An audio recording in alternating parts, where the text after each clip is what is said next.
Hi friends, ఈరోజు మనం చూడబోయే వీడియోలో శ్రీకృష్ణుడి జీవితం నుంచి మనం తెలుసుకోవాల్సిన కొన్ని జీవిత సత్యాల గురించి ఇప్పుడు మనం తెలుసుకుందాం. ఒకసారి ధర్మరాజు రాజసూయ యాగం చేస్తున్న సమయంలో భీష్ముడు చెప్పిన మాట ప్రకారం శ్రీకృష్ణుడికి అగ్రతాంబూలం ఇవ్వాలని అనుకున్నాడు. కానీ ఈ నిర్ణయం శ్రీకృష్ణుడి అత్త కొడుకైన శిశుపాలుడికి నచ్చలేదు. ఇక్కడ ఇంతమంది రాజులుండగా ఒక గొల్లవాడికి అగ్రతాంబూలాన్ని ఇస్తారా అనే కోపంతో శ్రీకృష్ణుడిని తిట్టడం మొదలుపెట్టాడు. కానీ శ్రీకృష్ణుడు తన అత్తకు ఒక మాట ఇచ్చాడు. శిశుపాలుడు 100 తప్పులు చేసే వరకు అతన్ని క్షమిస్తానని, అలాగే శిశుపాలుడు 101వ తప్పు చేస్తే ఆ తప్పు ఎప్పుడు చేస్తాడో అప్పుడే నా సుదర్శన చక్రంతో తన తల నరికేస్తానని చెప్పాడు.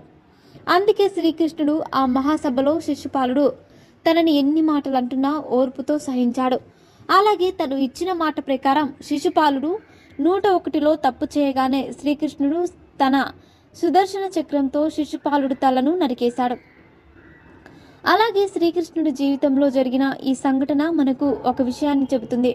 అదేంటంటే ఎవరు మనల్ని ఎన్ని మాటలన్నా వాటిని ఎంతో ఓర్పుతో సహించాలి. అలాగే సందేశాన్ని చెబుతుంది. అలాగే శ్రీకృష్ణుడు కురుక్షేత్రం యుద్ధం మొదలవక ముందు యుద్ధం వద్దని చెప్పినా అర్జునుడి మాటను విన్నాడు. అలాగే యుద్ధం చేయాలన్న దుర్యోధనుడి మాటలు కూడా విన్నాడు.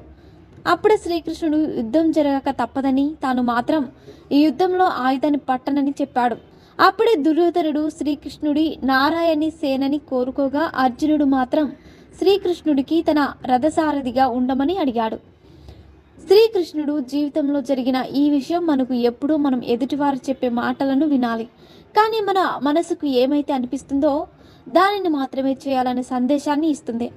అలాగే కుచేలుడు శ్రీకృష్ణుడి చిన్ననాటి స్నేహితుడు. శ్రీకృష్ణుడు ద్వారక నగరానికి రాజు అయితే కుచేలుడు పేదరికంతో చాలా బాధపడుతున్నాడు. అప్పుడే అతను తన భార్య మాట ప్రకారం శ్రీకృష్ణుడి దగ్గరకు సహాయం అడుగుదామని వస్తాడు.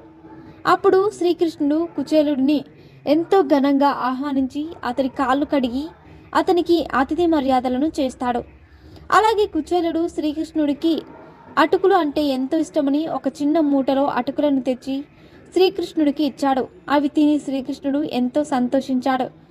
కానీ కుచేలుడు మాత్రం శ్రీకృష్ణుడు చూపించిన ప్రేమను చూసి అతన్ని అడగాలనుకున్న సహాయాన్ని అడగకుండానే ఇంటికి వెళ్ళిపోతాడు. కానీ కుచేలుడు ఇంటికి వెళ్ళేసరికి అతని గుడిసె మొత్తం బంగారంతో నిండిపోయింది.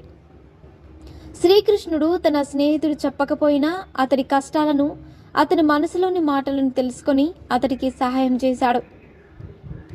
అలాగే శ్రీకృష్ణుడి జీవితంలో జరిగిన ఈ సంఘటన మన చుట్టూ ఉండేవారు కష్టాలతో ఉన్నప్పుడు వారు మనతో చెప్పకపోయినా వారి యొక్క బాడీ లాంగ్వేజ్ని బట్టి మనం ఆ విషయాన్ని అర్థం చేసుకొని వారికి సహాయం చేయాలనే సందేశాన్ని చెబుతుంది.